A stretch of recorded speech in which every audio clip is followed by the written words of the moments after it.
warahmatullahi wabarakatuh. Waalaikumsalam warahmatullahi wabarakatuh. Apa kabarnya hari ini anak-anak? Alhamdulillah baik, Bu. Baiklah, sebelum kita memulai pembelajaran, Ibu minta Boy, tolong pimpin doa Boy.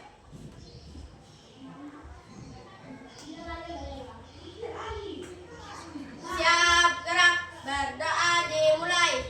Bismillahirrahmanirrahim.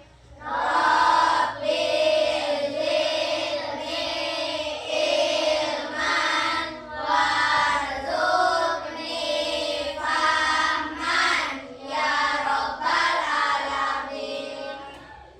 Dan terima kasih Boy.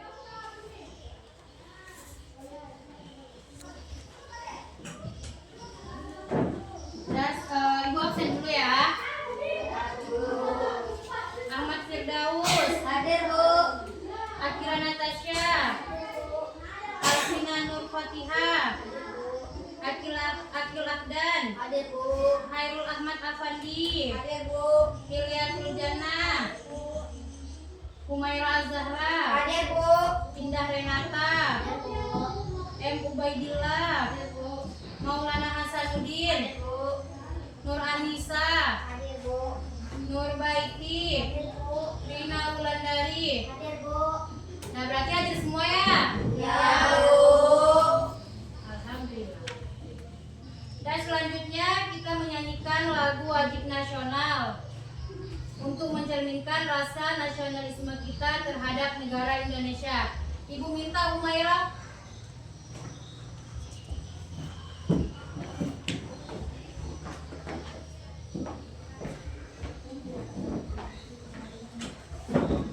Yang lain boleh berdiri.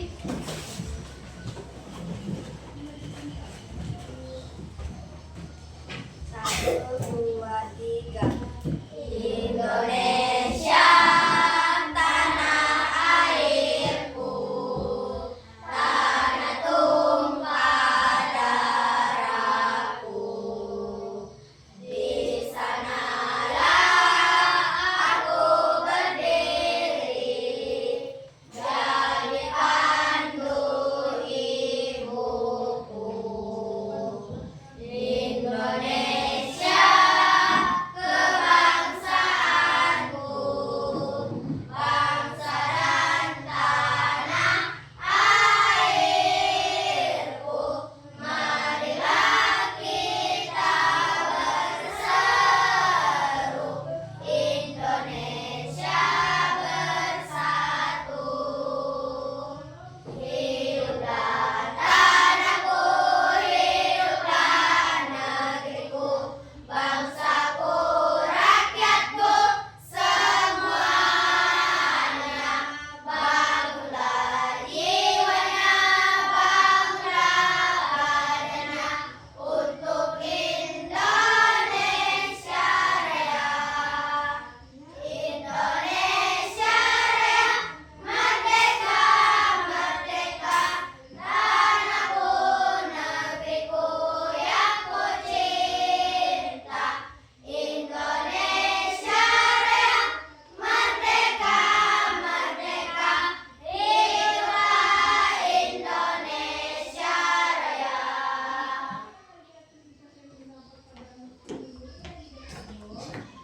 Anak-anak silakan duduk kembali.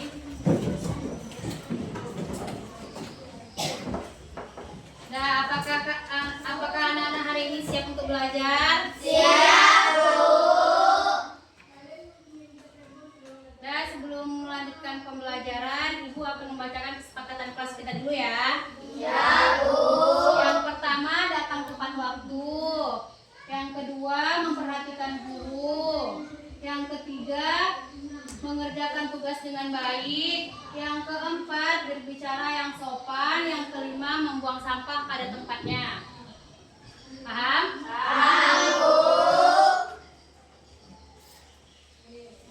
Apakah kalian pernah melihat sawah? Pernah, Bu. Di mana? Saya, Bu, di Tembilahan.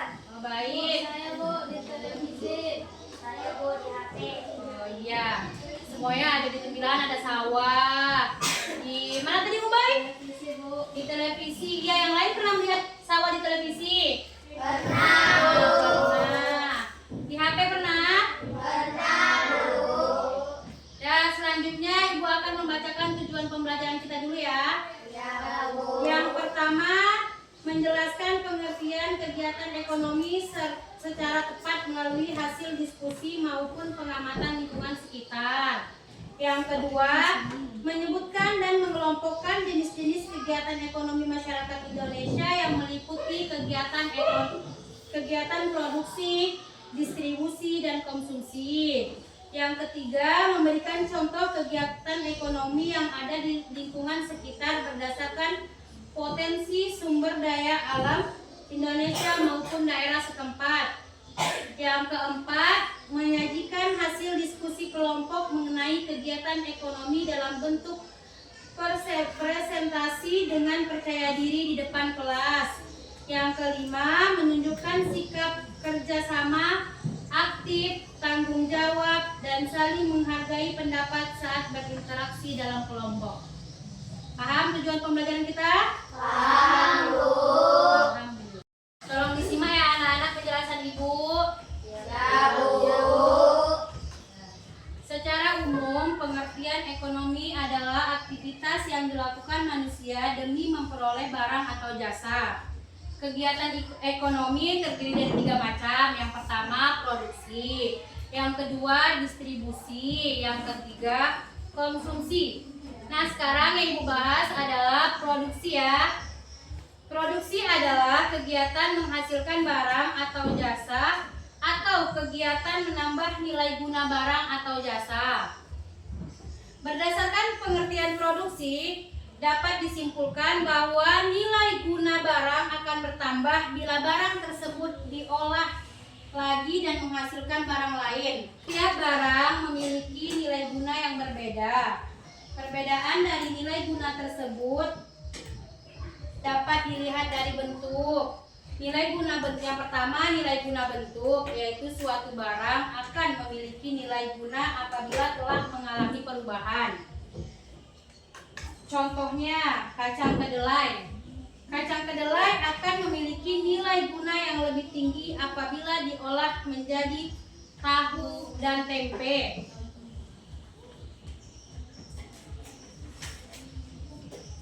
Dan manfaat dari tahu atau tempe lebih tinggi dibandingkan dengan kacang kedelai. Yang kedua, nilai guna tempat nilai guna suatu barang akan lebih tinggi karena perbedaan tempat. Misalnya, pasir akan bertambah nilai guna apabila dibawa ke toko bangunan. Yang ketiga, nilai guna waktu. Nilai guna suatu barang akan bertambah apabila barang tersebut digunakan pada saat yang tepat. Misalnya, payung kita gunakan pada saat hujan atau panas. Yang keempat, nilai guna kepemilikan. Nilai guna barang akan bertambah apabila barang tersebut telah berpindah kepemilikannya. Misalnya, sepatu di toko sebelum memiliki nilai guna dan akan memiliki nilai guna kalau sepatu tersebut dibeli seseorang dan kemudian dipakainya. Orang atau lembaga yang menghasilkan barang atau menambah kegunaan barang disebut produsen. Tujuan produsen menghasilkan barang: 1. Memenuhi kebutuhan. Yang kedua, memperoleh keuntungan.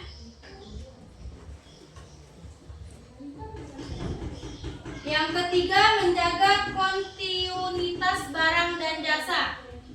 Kegiatan produsen memerlukan faktor-faktor produksi atau sumber daya ekonomi. Faktor produksi terbagi menjadi 2 bagian. Yang pertama, faktor produksi asli. Faktor produksi asli itu terbagi lagi, ada bagiannya. Ada faktor alam. Yang kedua, faktor produksi turunan. Faktor produksi turunan itu terbagi lagi dia menjadi faktor modal. Baiklah anak-anak, kita akan membahas faktor produksi tersebut. Pertama, faktor produksi alam. Faktor produksi alam adalah faktor produksi yang disediakan oleh alam sebagai bahan baku produksi. Contoh, sebagai sumber daya alam, manusia dapat menggunakan lahan untuk pertanian, pabrik, perkebunan, peternakan, tempat usaha, dan lain sebagainya. Hutan dapat menghasilkan bahan mentah kayu, kemudian barang-barang tambang seperti biji mesin, minyak bumi, dan gas alam.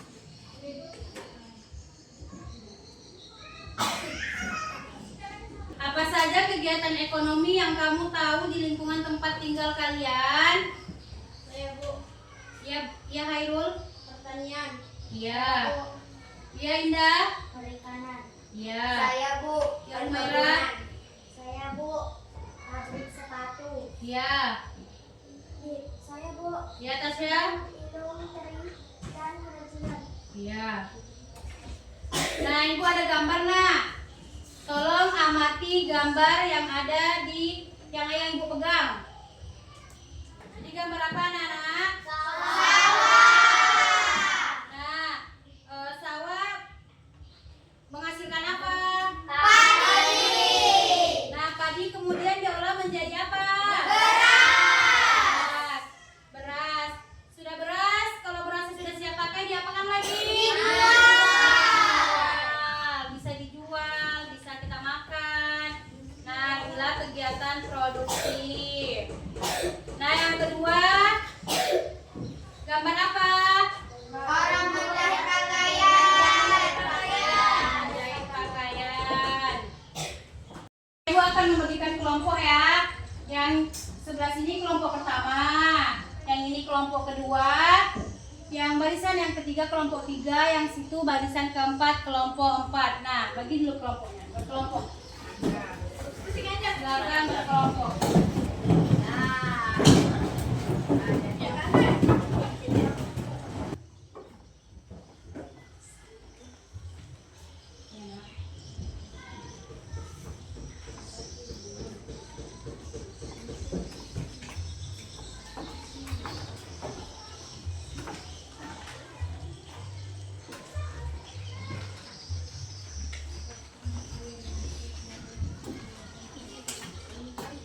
Nah, Ibu kasih waktu 15 menit ya untuk mengerjakan LKPD-nya. Ya Bu.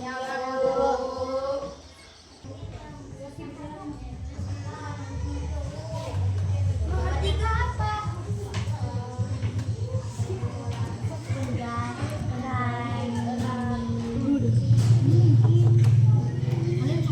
Pengrajin.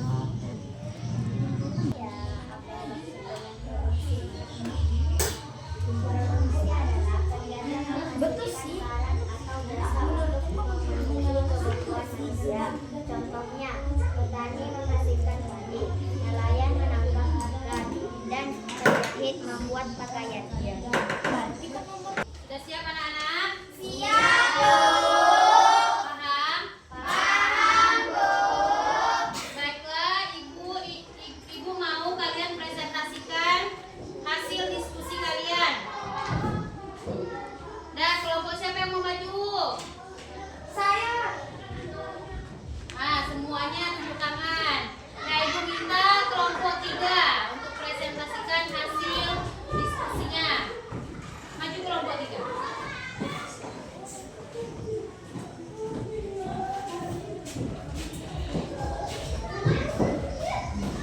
Kami dari kelompok 3 akan mempresentasikan hasil diskusi kami. Soal nomor 1. Apa yang dimaksud dengan kegiatan produksi? Produksi adalah kegiatan menghasilkan barang atau jasa untuk memenuhi kebutuhan manusia. Demikianlah hasil diskusi kami. Dan silakan kembali ke tempat. Dan beri tepuk tangan untuk kelompok 3.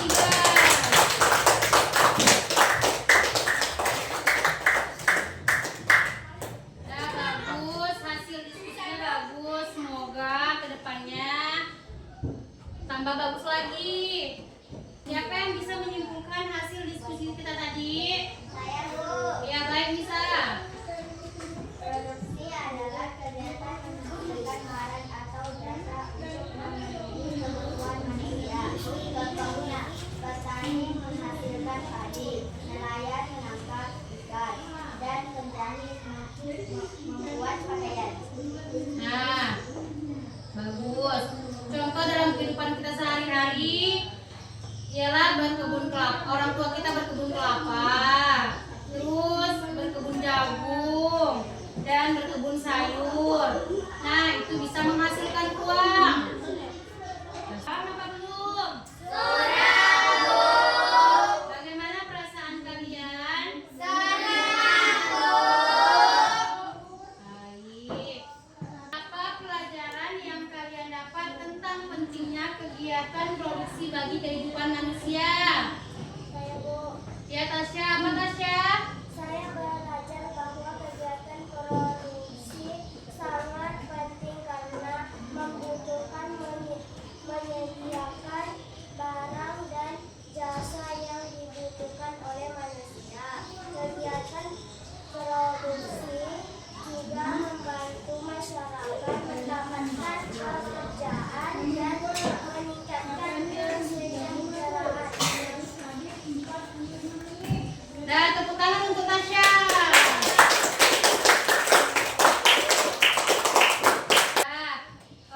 Ibu akan memberikan PR ya.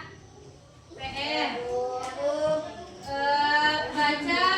Baca bukunya tentang siswa diminta mencatat kegiatan ekonomi yang dilakukan oleh orang-orang di sekitar rumah masing-masing. Nah, itu PR kita ya, membaca. Jadi kalian mencatat. Jadi kalian catat di rumah tentang kegiatan ekonomi yang dilakukan oleh orang-orang sekitar di rumah masing-masing. Dan Ibu akan menyimpulkan pembelajaran kita hari ini. Produksi merupakan proses menghasilkan barang atau jasa yang dapat menambah nilai guna barang tersebut. Nilai guna suatu barang dapat meningkat melalui beberapa cara seperti perubahan bentuk, perubahan tempat, penggunaan waktu pada waktu dan tempat, perubahan kepemilikan. Proses produksi membutuhkan faktor-faktor produksi yang terdiri dari 1. Faktor produksi asli, sumber daya alam seperti tanah, air, dan bahan tambang, atau langsung digunakan untuk proses produksi. Yang kedua, faktor produksi turunan yang terdiri dari modal. Yang pertama, mesin, uang, gedung. Nah, paham?